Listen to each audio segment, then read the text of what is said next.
Most women don't realize they're in survival mode until burnout sets in and their body forces them to stop. And what's tricky is you can look like you have everything together on the outside while your body is completely overwhelmed on the inside. And this is something I see in many of the women I work with. So today I'm sharing an overview of your nervous system so I can help you understand what's happening in your body. And before you say, ugh, boring, this will not be a science class lecture. I actually remember close to nothing from biology. So when I did learn about the nervous system, I was 30 and it really changed everything. Understanding your nervous system changes how you handle stress, how you sleep, how you move through your day, how you recover from burnout, and how safe you feel being yourself. Your nervous system regulates how you experience the world. It's basically your body's internal safety system. At all times, your body is asking, am I safe right now or not? And based on that answer, your body decides how you feel. If your body feels safe, you feel calm, grounded, clear, connected, present.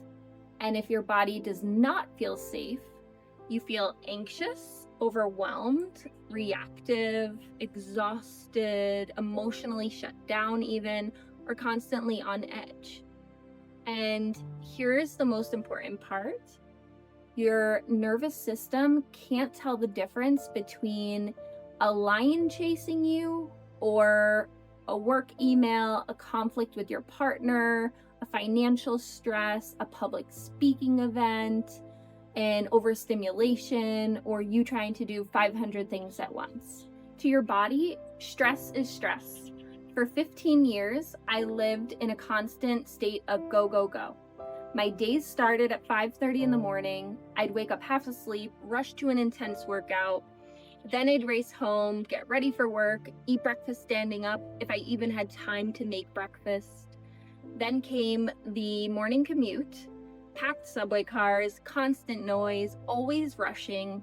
And by 9 a.m., I was already in meetings. And most days, my work calendar was completely back to back, meeting after meeting after meeting. And somehow, after all of that, I still had to do my actual work once the meetings were done. And for years, I thought this was normal. I thought being productive meant being constantly busy. I thought exhaustion was just a part of being successful.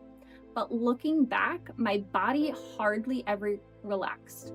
I was always pushing through, running on adrenaline or coffee.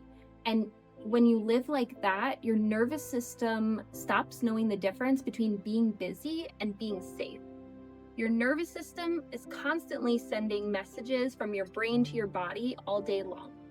Your nervous system regulates your heartbeat, your breathing, your digestion, your sleep, your emotions, your memory, your hormones, your movement, your balance, your focus. Basically, it's running the entire show. Some things are voluntary, like deciding to pick up your coffee, and some things are involuntary, like breathing, digestion, and your heart rate. There are two main states of your nervous system. First is the sympathetic nervous system, aka your fight, flight, or freeze states. This is your stress mode. This is the state where your body says something is wrong, we need to survive. And in survival mode, your body increases heart rate, tenses the muscles, speeds up your thoughts, stops digestion, and releases stress hormones. And this can show up as anxiety, overthinking, rushing, irritability, panic, perfectionism, and an inability to relax. When I was leading merchandising, managing a team, juggling deadlines, launches, meetings, constant decision-making, my to-do list was never ending. Most of my days were spent in back-to-back meetings, leaving barely any time to actually do my work. So I'd squeeze tasks in to any gap I had, answer emails while walking, eat while typing, multitask constantly. And when 5 p.m. hit, that's when the real work would start. I'd live off coffee, adrenaline, and crossing things off my list. I remember having days where I was so busy, I didn't even know where the time went. I'd have 5 coffees, I'd skip lunch completely, barely drink water, and somehow I felt proud of myself for getting it all done. Like exhaustion was an accomplishment. Like burnout was proof that I was working hard. Then I'd get home completely drained and immediately prep for tomorrow.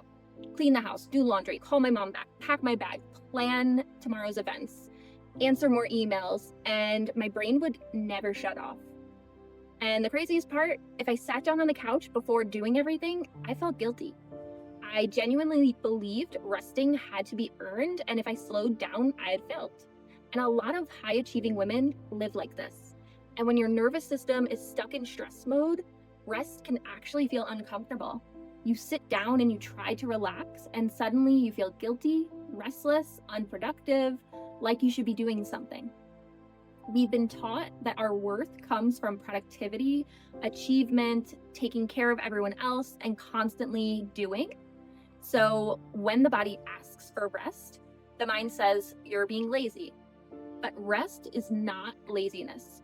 Your body needs moments of safety in order to heal and function properly.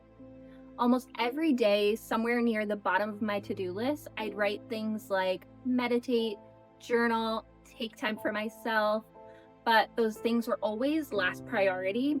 I'd get to the end of another exhausting day and think, okay, maybe tomorrow. Tomorrow turned into months, months turned into years, and somehow the things that would have helped me feel alive again were what I sacrificed first in the name of being productive. Which leads me to our other part of the nervous system, the parasympathetic, aka your rest and digest state, your healing state. This is where your body says, we're safe now. Your heart rate lowers, your breathing slows, your digestion improves, and your body repairs itself.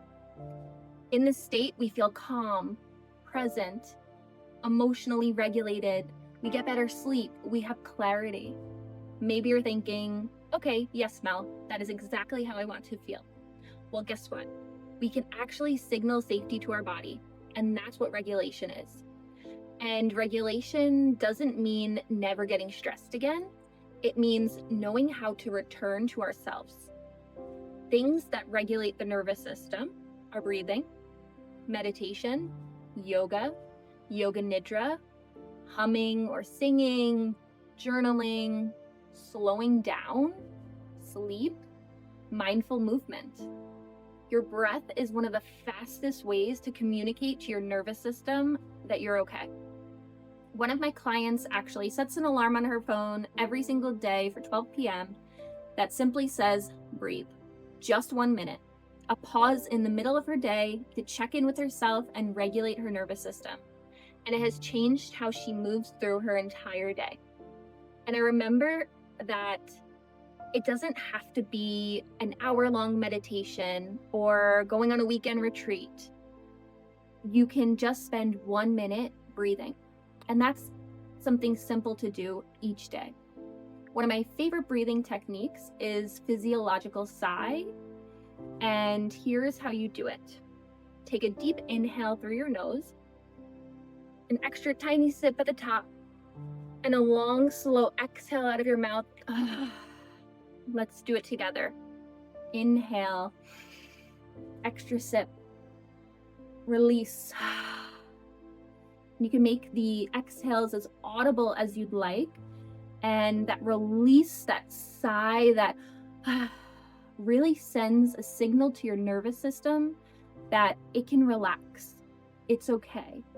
I use physiological sigh a lot in my yin yoga classes, especially at the very beginning. Everyone walks in carrying a lot of energy from their day, stress from work, rushing. There's a lot of mental chatter, and you can almost feel how hard it is for people to land in that space. So starting with a few physiological sighs helps shift into that rest state, reconnect with yourself, and create a sense of release, and transition from the doing mode into the being. Now, regulation is not about escaping your life. Life will continue lifing. It's how you move through it. Because most women are cooking dinner, answering emails, cleaning the house, doing laundry, replying to messages, helping family, multitasking constantly throughout their day. But what if the question is no longer, how much can I get done? but the question becomes, how calmly can I do the things on my to-do list? Practices like yoga and yoga nidra are so powerful because you're reconnecting to your body and they teach your body to feel safe. Yoga nidra especially is incredible because it brings the body into a deep state of healing. For years, I thought it was normal to feel exhausted. I had terrible sleep. I woke up almost every night and was awake between 2 and 4 a.m. And the second I opened my eyes, my brain would just switch on. I'd check work emails. I'd be thinking about tomorrow's to-do list, mentally preparing for meetings in my head. I'd toss and turn for hours, unable to relax. And eventually I'd drag myself out of bed, exhausted for the day. And I really just felt this was being an adult. This is being responsible. I just didn't have good sleep. But my nervous system just would never shut off. Maybe I needed melatonin. Maybe I needed CBD. And what I wish I really had back then was yoga nidra. And yoga nidra is a guided practice that helps bring the body into an incredibly deep state of rest, and your mind is still slightly aware. So it's a great state where the body can finally repair, restore, and heal itself. And when the body feels safe enough to do that, things change. Your sleep improves, your anxiety softens, your mind becomes quieter. And over time, it can even begin reshaping subconscious patterns. So if you're interested, I have some yoga nidras that you can access for free in my YouTube. Now that you understand more about the nervous system, you can begin to work with your body instead of against it. And this is exactly the work I do with the women in my Return to You program. I support women who are facing burnout, identity shifts, heartbreak, life transitions, and through nervous system regulation, yoga nidras, movement like yoga, and coaching, they reconnect with themselves. So if this has resonated with you today, follow along for more nervous system tools and practices, or please send me a message. I'd love to connect, because you do not need to keep living in survival mode. You deserve to actually feel at home in yourself again, and I really want to help you get there. Thank you.